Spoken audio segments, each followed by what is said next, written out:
Sister Jinky. Good afternoon sa inyo, brothers and sisters. So, ready na ba kayo? Amen. God is good? All the time. All the time? God is good. Amen. God is really good in every circumstance of our lives, for He shows us His great love for all of us. Amen? Amen. So, God's love for us is immeasurably great. Tama po ba? Amen. Speaking of God's love, today we are on the third part of our series, Virtues of Love. Last Friday, God's message to us through Brother Philip is learning to love. Mukhang well apply sa iyo yun Yung preaching nung last Friday. Amen. So, based on our scripture last Friday, this is from the reading of 1 Thessalonians chapter 3, verse 11 up to chapter 4, verse 10, where the only model on how we can love others is no one else but Jesus Christ. Amen. So, no one in this world can we emulate on loving others perfectly apart from Christ. And for that, Brother Philip gave us the acronym LORD. So, L stands for Learn to Accept Each Other. So, as we all know, we are all created by God uniquely. So, we are born in different races, with different cultures. We are raised with different families. So, each family, iba-iba yung pagpapalaki sa atin.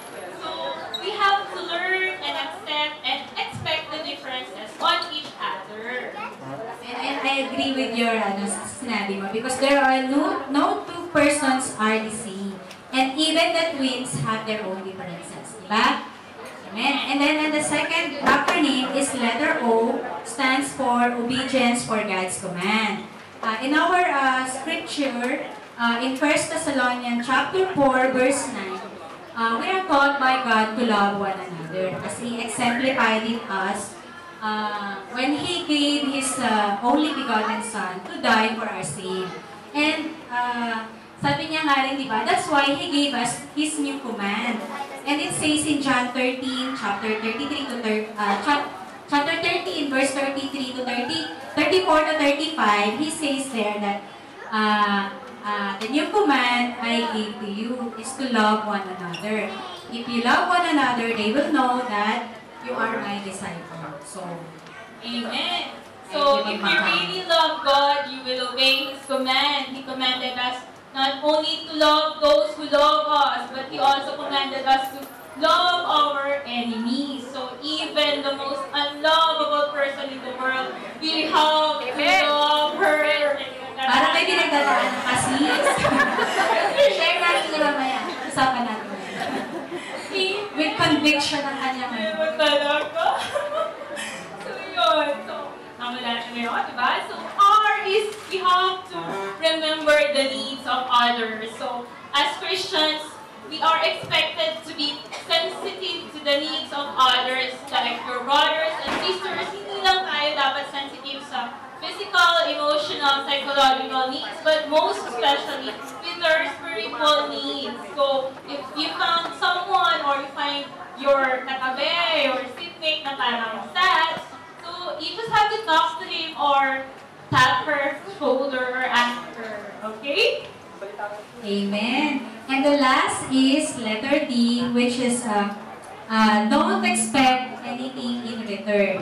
So, when we give, we must be cheerfully give what we have decided to give that comes from our heart. It is willingness of the heart, and it really shows the attitude of the heart.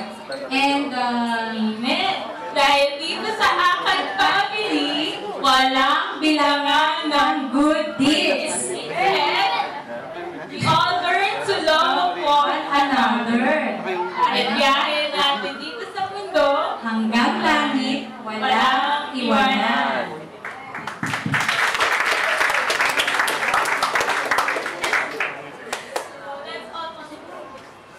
We call on our visitors to join us here and for those who invite them, can you please usher them and also join us? Tara po, huwag po tayo mahiya. Brother Neil, Brother Ronald. And meron po. Ronald na naman. Sinabi namin ng Ronald. Wow, Lord.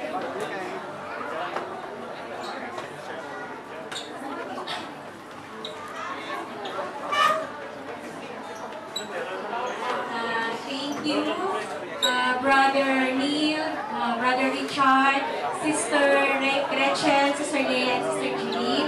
Welcome to our church family. We're glad that you came to join with us, and we're also blessed this day to share with all of you. Amen. Eh kung napansin niyo po, na aming pong mga kabatiran, kami po dito ay hindi man kami magkakamuka, hindi man kami pare-parehas ng mga pinanggalingan, but in the eyes of the Lord, we are one big happy family. And we really feel belong when we came in this church. And we pray na you will also feel belong when you stay here. Amen? Kaya din po kami nandito is not because of the religion. And we don't have the religion here. What we have is our relationship with Jesus Christ. And everything that Jesus teach us, that is also what we wanted to share it with you. And that is, and our faith only comes from the Bible. Amen. And then next is, we are called ACCI, which stands for All for Christ Church International. So this is headed by our Reverend Pastor Willie de Caprente, but he's in Kenya right now for the mission. And actually, we already started our church there. And we also have the church in Dubai, headed by Pastora Sheila de Caprente. And we are also a part of the bigger church in All for Christ Church, located in Tanyag, headed by our senior Pastor Jerry Biray. So if you have your friends nearby there, so you can invite them. Amen. So let us pray.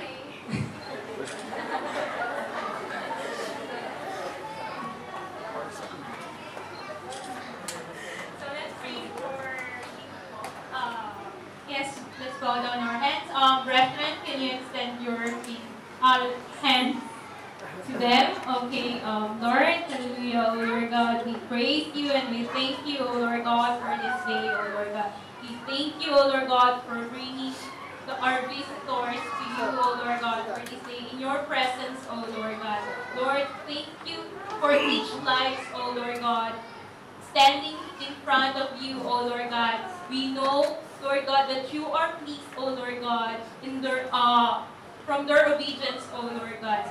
Lord, we ask you, O Lord God, that you will speak to them, O Lord God, that they will not leave this place, O Lord God, without feeling your love for them, O Lord God. Lord, open their hearts, open their minds, O Lord God, that they will accept your message for them, O Lord God. Lord, bless their families, O Lord God, in the Philippines, O Lord God. Bless them, O Lord God, sa work po nila, O Lord God. Those who are searching for work, O Lord God, Lord God, that you will provide for them, O Lord God, the best job, O Lord God, with Friday, Saturday off, O Lord God. Lord, may you anoint them always, O Lord God, with your Holy Spirit and guide them, O Lord God, in this foreign place, O Lord God. And Lord, we ask for your divine grace, O Lord God, that you will, they will feel, O Lord God, the love from brethren, O Lord God, from family, O Lord God, from use us, O Lord God, for them, O Lord God, to feel it, O Lord God. Lord, and we be able to share our lives with them, O Lord God, hindi lamang po, O Lord God, for this day, O Lord God, but for the rest of our lives, O Lord God.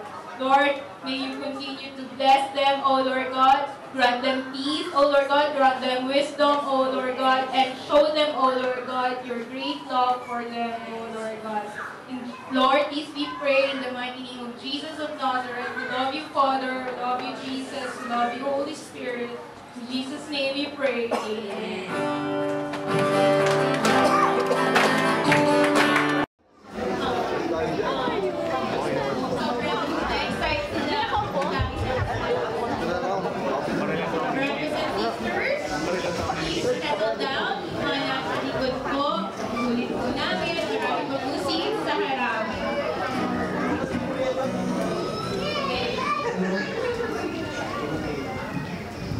sa Richard. Ganun talaga pag So, ready na po tayo.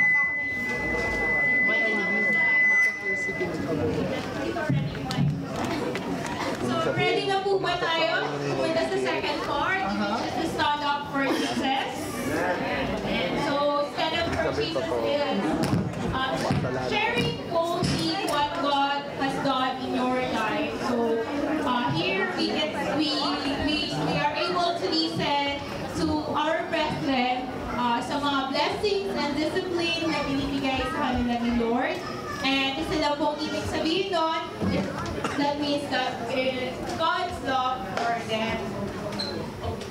Okay. So, A stands for accurate. Wala yung pakyahin namin. B stands for brief. C stands for Christ-centered.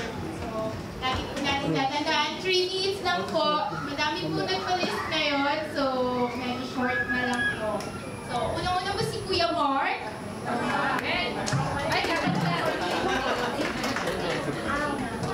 Romans 8:28. For we know that in all things God works for the good of those who love Him, who have been called according to His purpose.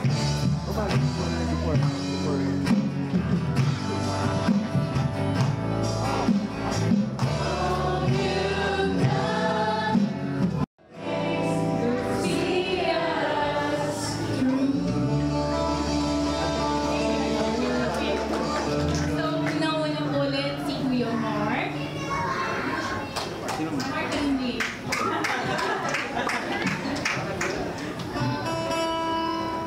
So, tingnan natin ang aming council. Salamat. Amen. God is really good talaga kasi kahit na yung mga prayers ng iba para sa atin ay talaga pinakikinggan ni Lord. And also, God is only the great healer. Amen? Next po is si Ate Marisa.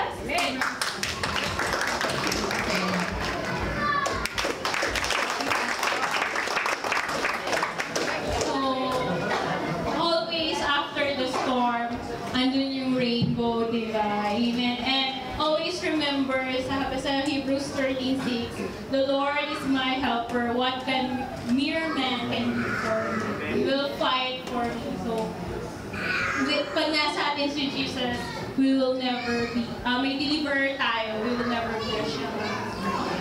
So, sunod po si Ate Martin.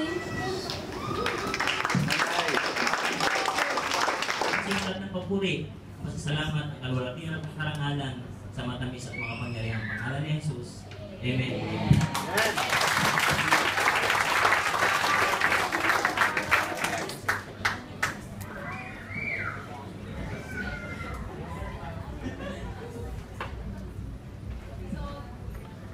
Wala na po mag-stand up, so let us prepare our hearts sa ating pag-worship sa Panginoon. We can now stand up.